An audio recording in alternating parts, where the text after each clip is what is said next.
जिया को पकड़ने के लिए पागल खाने से डॉक्टर्स आ जाते हैं, लेकिन कार्तिक सारे डॉक्टर्स को भगा देता है और जिया को प्रोटेक्ट करता है। साथ ही वो घर वालों को समझाता है कि वह जिया की पूरी जिम्मेदारी उठाएगा जब तक जिया ठीक नहीं हो जाती। साथ ही वो जिया को एक बटन भी देता है जिसको दबाने से वो कभी भी कार्तिक को कॉल कर सकती है, कभी भी कार्तिक को बुला सकती है। और यहीं से हमें जिया का असली प्लान पता चलता है कि वो सही में पागल नहीं है, बल्कि वो पागल होने का नाटक कर रही है और इसके पीछे उसका एक गहरा षड्यंत्र छुपा हुआ है। आखिर वो षड्यंत्र क्या है और ये पूरी कहानी क्या है, ये हम जानेंगे आज के एपिसोड में। तो बिना किसी वक्त गवाए चलिए लेटेस्ट एपिसोड का रिकैप टेलीविजन से भी पहले शुरू करते हैं। कहानी की शुरुआत होती है कार्तिक और लक्ष्मी से, जहाँ पर यह दोनों आपस में ही बात कर रहे होते हैं। उसी वक्त कार्तिक को अपने पुराने दोस्त का कॉल आता है। वो कहता है कि कार्तिक, तुझसे मिले हुए बहुत समय हो गया, आज मेरे बेटे का पहला बर्थडे है और तेरे को अपनी वाइफ के साथ आना ही होगा। हालांकि कार्तिक उसे मना कर देता है, यह कहते हुए कि घर में बहुत ज्यादा टेंशन चल रही है, एक बार ये सारी टेंशन खत्म हो जाए, इसके बाद सारे ही स्कूल के दोस्त मिलके एक बड़ी पार्टी ऑर्गेनाइज करेंगे। कॉल कट होने के बाद उमेश कार्तिक के पास आता है और कार्तिक से कहता है कि कार्तिक, अब धीरे धीरे करके तुम्हारी लाइफ सेटल हो रही है तो तुम्हें ऐसे इवेंट्स में जाना चाहिए। भले ही घर में थोड़ी बहुत परेशानी है, लेकिन उस जिया को हम सभी लोग हैंडल कर सकते हैं। तुम्हारा यहाँ पर होना जरूरी नहीं है, बल्कि तुम्हारा तो तुम्हारे दोस्त के बेटे के बर्थडे पार्टी में होना जरूरी है। इसीलिए तुम लक्ष्मी के साथ वहाँ पर जाओ, यहाँ पर जो कुछ भी होगा हम संभाल लेंगे। और उसके बाद लक्ष्मी और कार्तिक पार्टी में जाने के लिए मान जाते हैं। जस्ट अगले ही सीन में हम देखते हैं कि लक्ष्मी वह काम कर रही होती है जिसके लिए वह जानी जाती है, यानी खाना बनाने का काम। हालांकि आजकल तो लक्ष्मी डिटेक्टिव हो गई है, लेकिन जिस तरीके से मंगल के हाथ में भी जादू था, बिल्कुल उसी तरीके से लक्ष्मी के हाथ में भी जादू है। वो सभी लोगों के लिए खाना बनाती है और उसके बाद सारी चीजें चेक करने लगती है कि उसके जाने के बाद अगर किसी को कोई भी चीज चाहिए होगी तो कहीं उसे कोई समस्या ना आए। उसे पता चलता है कि घर में चीनी खत्म हो गई है, इसीलिए वो डायरेक्ट स्टोर रूम की तरफ जाती है ताकि वो चीनी को भर सके। स्टोर रूम में जाते ही जैसे ही वो चीनी भरने लगती है, अचानक से लाइट चली जाती है और उसका पाँव स्लिप होता है और वो एक बक्से के अंदर गिर जाती है और वो बक्सा अपने आप लग भी जाता है। उस बक्से के अंदर कोई भी वेंटिलेशन नहीं था, यानी लक्ष्मी को सांस लेने में बहुत ज्यादा तकलीफ हो रही थी। वो बार बार बक्से को बजाती है, लेकिन यहाँ पर स्टोर रूम का दरवाजा भी बंद हो जाता है। ये सारी घटना किस तरीके से हो रही है लक्ष्मी को बिल्कुल भी समझ में नहीं आता। इस और कार्तिक भी तैयार हो गया होता है लक्ष्मी को लेके इवेंट में जाने के लिए। वो लक्ष्मी को जोर जोर से आवाजें लगाता है, लेकिन लक्ष्मी नहीं आती है। जस्ट अगले ही सीन में वहाँ पर जिया आती है, जिसने की गायत्री के कपड़े पहन रखे होते हैं। वह कार्तिक से कहती है कि मैं कैसी लग रही हूँ, बिल्कुल गायत्री आंटी जैसी ना, तुम कहीं जा रहे हो, मैं भी चलती हूँ तुम्हारे साथ। लेकिन कार्तिक यहाँ पे जिया को मना कर देता है और लक्ष्मी को ढूंढने लगता है। वो लक्ष्मी के फोन पे फोन भी करता है, लेकिन लक्ष्मी का फोन बंद होता है। धीरे धीरे करके घर के सारे सदस्य वहाँ पर मौजूद हो जाते हैं। वो कार्तिक से पूछते हैं कि आखिर प्रॉब्लम क्या है। कार्तिक बताता है कि उसे और लक्ष्मी को इवेंट में जाना था और इसके लिए लक्ष्मी तैयार भी हो गई थी। वो किचन में कुछ बना रही थी और अचानक से गायब हो गई। मैंने उसको घर में चारों तरफ ढूंढा, लेकिन वो कहीं पर भी नहीं मिल रही है। घर वाले कहते हैं कि होगी कहाँ, यही कहीं होगी ना, हम सब मिलके ढूंढते हैं। जैसे ही कार्तिक घर के बाहर जाता है वॉचमैन से पूछने के लिए कि कहीं लक्ष्मी बाहर तो नहीं गई, उसी वक्त उसे लक्ष्मी के पाँव के निशान दिखते हैं। कार्तिक समझ जाता है कि लक्ष्मी बाहर नहीं बल्कि घर के अंदर ही है। वो पाँव के निशान को फॉलो करता है पूरे परिवार के साथ और उसे पता चलता है कि यह निशान तो स्टोर रूम की तरफ जा रहे हैं। उमेश कहता है कि लक्ष्मी स्टोर रूम में क्या कर रही होगी, हो सकता है कि कोई सामान वामान खत्म हो गया होगा इसलिए स्टोर रूम गई हो। ये स्टोर रूम के अंदर घुसते हैं और वहाँ पर वह निशान बंद हो जाते हैं। अब इन्हें समझ में नहीं आता है कि निशान सिर्फ जाने के हैं, आने के नहीं। अगर लक्ष्मी स्टोर रूम में आई है तो वह स्टोर रूम में होगी ना, लेकिन लक्ष्मी तो स्टोर रूम में भी नहीं है। संजना को यहाँ पर डाउट होने लगता है कि कहीं ये सारी चीजें जिया तो नहीं कर रही है, क्योंकि जैसे ही जिया घर में आई वैसे ही समस्या वापस से बढ़ने लगी है। और सबसे बड़ा खतरा अगर किसी को है तो वह लक्ष्मी ही है। उसके बाद पूरे परिवार पर भी खतरा है। कार्तिक की नजर पड़ती है उस सिंदूक पे और वह उस डब्बे को खोल देता है और वहाँ पर लक्ष्मी मौजूद होती है। लक्ष्मी बेहोशी की हालत में होती है, क्योंकि ऑफकोर्स सी बात है, अगर कोई ऐसे सिंदूक में इतने समय तक रहेगा जहाँ पर वेंटिलेशन है ही नहीं तो उसे सांस लेने की तकलीफ होगी और एक टाइम के बाद वो बेहोश हो जाएगा और कुछ टाइम के बाद उसकी मौत भी हो सकती है। लेकिन यहाँ पर लक्ष्मी को सही टाइम पे बचा लिया जाता है और जैसे ही लक्ष्मी को होश आता है, लक्ष्मी बताती है कि किस तरीके से उसका पाँव फिसला और वो सिंदूक में गिर गई और अचानक से सिंदूक बंद हो गई और स्टोर रूम का गेट भी। संजना कहती है कि सारी चीजें अचानक नहीं हो सकती, ये सारी चीजें जिया ने करी है। हम सभी जानते हैं कि जिया किस तरीके की लड़की है, वह कुछ भी कर सकती है इस घर में रहने के लिए और उसने पहले भी कई सारी हरकतें करी है। हम पहले की हरकतें इग्नोर नहीं कर सकते। इस वक्त तक कार्तिक जिया के बचाव में कहता है कि क्या प्रूफ है कि सारी चीजें जिया ने करी है। मुझे पता है कि जिया ने हम सबके साथ बहुत बुरा किया है, लेकिन कुछ अच्छा भी किया है। आज अगर माँ हमारे बीच में मौजूद है तो सिर्फ और सिर्फ जिया के चलते। अगर वो उस समय बयान नहीं देती, ये सारी गलती उसकी है, तो आज माँ जेल में होती। इसलिए हमें भी उसके प्रति थोड़ी बहुत तो सहानुभूति रखनी चाहिए। हालांकि इस परिवार में कोई भी नहीं चाहता था कि जिया इस घर में ही रहे। जस्ट अगले सीन में कार्तिक लक्ष्मी से बात करता है कि क्या उसका निर्णय सही है, क्या जिया को सही में इस घर में रखना चाहिए। हालांकि उसकी मेंटल हालत अभी ठीक नहीं है, लेकिन इनके पास कोई ऑप्शन भी तो नहीं है, क्योंकि जिया का उसकी माँ के अलावा इस दुनिया में और कोई भी नहीं था और अब तो उसकी माँ भी कनाडा शिफ्ट हो हो गई है, यह कहते हुए कि उसका और जिया का कोई भी कांटेक्ट नहीं है, कोई भी रिलेशन नहीं है। उसी वक्त लक्ष्मी कार्तिक को याद दिलाते हुए कहती है कि जब यह लोग हॉस्पिटल में थे, जब जिया ने एक बात साफ कही थी कि वह कार्तिक की लाइफ से हमेशा हमेशा के लिए दूर हो रही है, क्योंकि वो मूव ऑन कर चुकी है। साथ ही वो जल्द ही उसकी शादी का कार्ड भी बंटवाने वाली है। लक्ष्मी इस बात को पॉइंट आउट करते हुए कहती है कि अगर वो शादी का कार्ड बंटवाने वाली है, इसका मतलब ये है कि उसका किसी से रिश्ता पक्का हो गया होगा, तो क्यों ना हम उससे कांटेक्ट करें,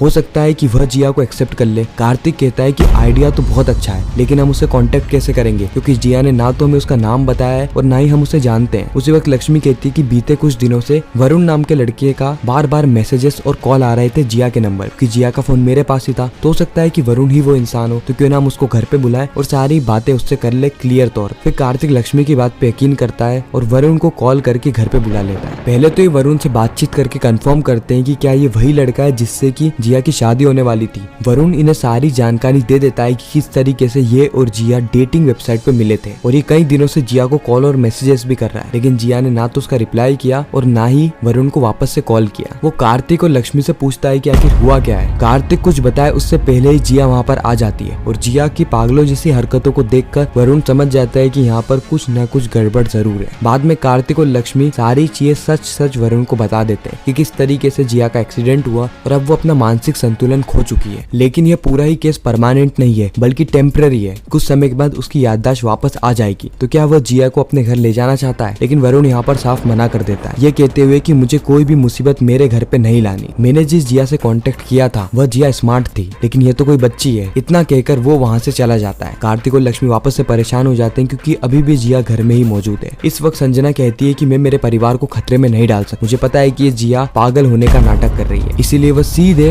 पागल खाने में कॉल करती है और वहाँ से डॉक्टर्स को घर में बुला ले। जैसे ही डॉक्टर्स आते हैं, जिया उन सभी से डरने लगती है और बार बार कार्तिक से कहती है कि दोस्त देखो मुझे किस तरीके से यह लोग ले जा रहे हैं, मुझे कहीं पर भी नहीं जाना। उसी वक्त संजना कार्तिक से कहती है कि हम इसे घर में नहीं रख सकते, ये हम सभी घर वालों के लिए बहुत बड़ा खतरा है। हमें इसे उस जगह पे पहुंचाना होगा जहाँ पे पागलों का इलाज होता है, यानी पागल खाना। ये बनाया इसलिए जाता है ताकि पागल यहाँ पर आए और ठीक हो जाए। कार्तिक यहाँ पे बार बार मना करते हुए कहता है कि डॉक्टर्स ने हमें कहा है ना कि इसे हमें घर पर ही रखना चाहिए। अगर हम इसे कहीं बाहर ले जाएंगे तो हो सकता है कि इसका मानसिक संतुलन कभी ठीक हो ही ना। उसी वक्त लक्ष्मी भी अड़ जाती है कि वह जिया की जिम्मेदारी उठाने के लिए तैयार है। हालांकि संजना बिल्कुल भी नहीं चाहती कि जिया घर में रहे, लेकिन इन लोगों के डिसीजन के चलते डॉक्टर्स को वापस से भेज दिया जाता है। आखिरकार कार्तिक जिया के कमरे में जाता है और उसे एक बटन देता है। इस बटन के चलते जब भी जिया इस बटन को दबाएगी, वैसे ही कार्तिक के मोबाइल में एक रिंग बजने लगी। वह जिया से कहता है कि तुम इस बटन को तभी बजाना जब तुम्हें मेरी जरूरत हो। जैसे इसमें रिंग बजेगी वैसे ही मैं यहाँ पर हाजिर हो जाऊंगा। और इसी के साथ ये एपिसोड यहीं पर ही खत्म हो जाता है, इस ट्विस्ट और सस्पेंस के साथ कि आखिर जिया आगे करने क्या वाली है, उसका प्लान क्या है। ये सारी चीज हमें पता चलेगी आने वाले एपिसोड में। आगे आपको यह रिकैप कैसा लगा कमेंट सेक्शन में जरूर बताना। अगर वीडियो अच्छी लगी तो वीडियो को लाइक करके चैनल को सब्सक्राइब करके ज्यादा से ज्यादा लोगों को ये वीडियो शेयर करना, ताकि हमारी फिर से मुलाकात हो।